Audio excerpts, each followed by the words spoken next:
इस क्वेश्चन में एच के लिए हम लोग यहाँ पर ई में देखेंगे, ई के बाद एफ के बाद जी, और जी छोड़ के यहाँ पे एच हो रहा है, ठीक है। अब यहाँ पर देखिए के बाद एल के बाद एम छोड़ के यहाँ पे एन हो रहा है। अब यहाँ पर ओ के बाद पी के बाद क्यू छोड़ के यहाँ पे आर हो रहा है। अब यहाँ पर सी के बाद डी के बाद ई छोड़ के यहाँ पे एफ हो रहा है, ठीक है। उसी तरह हम लोग यहाँ पे करेंगे। सबसे पहले हम लोग सीधा वाला देख लेते हैं, ठीक है। जैसे के के बाद एल और एम छोड़ के यहाँ पे एन हो रहा है। उसी तरह आर के बाद एस और टी छोड़ के यहाँ पर यू हो जाएगा, ठीक है, एक छोड़ के। अब यहाँ पर सी के बाद डी और ई छोड़ के यहाँ पे एफ हो रहा है। उसी तरह यहाँ पर के के बाद एल और एम छोड़ के यहाँ पर एन हो जाएगा, एक छोड़ के, ठीक है। तो अब हम लोग ऑप्शन में देखेंगे, एक छोड़ के यहाँ पे यू और एक छोड़ के यहाँ पे एन, यानी कि सेकंड में यू और लास्ट में एन। सिर्फ ऑप्शन सी में है, ऑप्शन ए में भी नहीं है, बी में भी नहीं है, डी में भी नहीं है, यानी कि ऑप्शन सी हमारा आंसर है। आगे चेक करने की जरूरत नहीं है।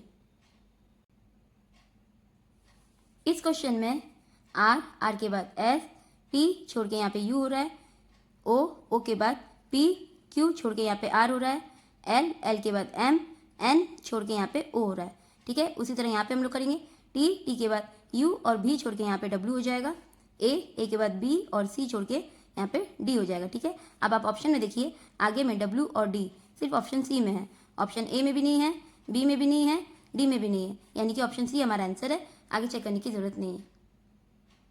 आप लोग चाहे तो ऐसे भी कर सकते हैं, आर और यू में +3 हो रहा है, ओ और आर में भी +3 हो रहा है, एल और ओ में भी +3 हो रहा है, ठीक है। तो हम यहाँ पे वैसे करेंगे, टी का नंबर 20 होता है, 20 में प्लस करेंगे 3 तो हमारा आ जाएगा 23 डब्ल्यू का नंबर होता है, ए का नंबर 1 होता है, 1 में प्लस करेंगे 3 तो हमारा आ जाएगा 4 हमारा डी का नंबर होता है, ठीक है। और आगे में डब्ल्यू और डी सिर्फ ऑप्शन सी में, यानी कि ऑप्शन सी हमारा आंसर है।